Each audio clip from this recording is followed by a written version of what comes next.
je suis au port de Carnac avec Manu de Nautic Sport. Salut Manu. Bonjour. Alors Manu va nous expliquer comment choisir un catamaran d'occasion en bon état. Pour choisir son matériel, déjà il faut définir son programme. Il faut savoir ce qu'on veut faire avec le bateau. Il existe deux gammes, je dirais, très claires et fondamentales. C'est la gamme Fun d'un côté, donc des bateaux, je dirais, plus faciles à gréer, faciles à naviguer. Et puis la gamme plutôt compétition, qui sont des bateaux plus techniques et un peu plus difficiles à tenir sur l'eau. Pour reconnaître un bateau de course, c'est simple, il y a plusieurs choses à voir. Le puits de dérive, la baume, le tangon de spi. Et en plus, on peut ajouter le rail autovireur pour le foc. Pour reconnaître le bateau Fun, c'est très simple. Peu de choses. Le plan anti-dérive, ici, ce qui va nous aider à remonter au vent, qui est un des gros bateaux. Un trampoline dégagé, très simple. Très peu de fioritures. Voilà ce qui peut caractériser le bateau. Pas de tangon, rien du tout. Très très simple. On va regarder un petit peu en détail ce qu'on peut voir sur ce bateau par exemple. Donc la coque ici, c'est important qu'elle soit pas raclée en dessous.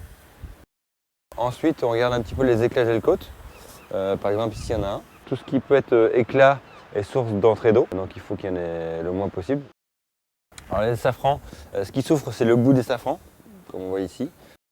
L'étrave du bateau, il faut qu'elle soit nette, sans fissure, sans rien.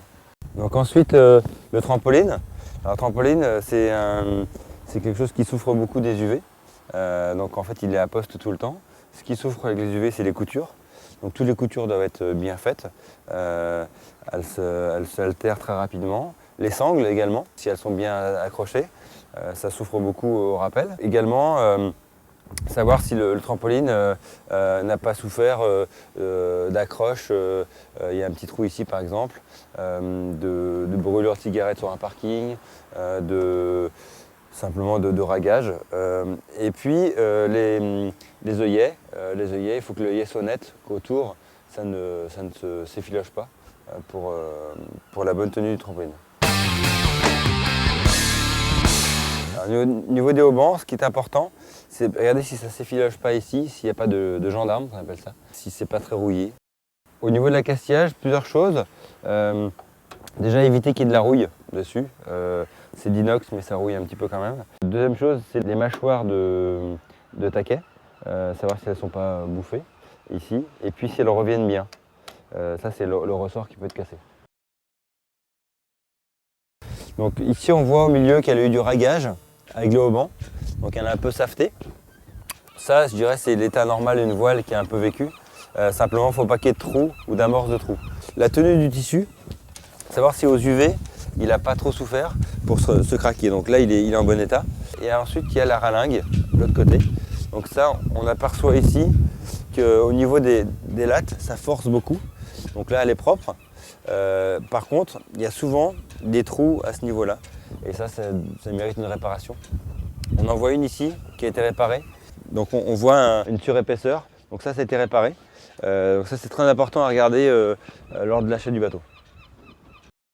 Un autre point important, l'œillet d'attache de grand voile au niveau du palan. Donc c'est un point qui est très sollicité par la force du palan. Donc il faut que ce soit en très très bon état parce qu'il peut s'arracher autrement. Donc un point très important également, c'est de pouvoir voir la tête de mât au niveau du câblage, parce qu'en fait il y a tous les efforts du mât qui se retrouvent sur un seul point.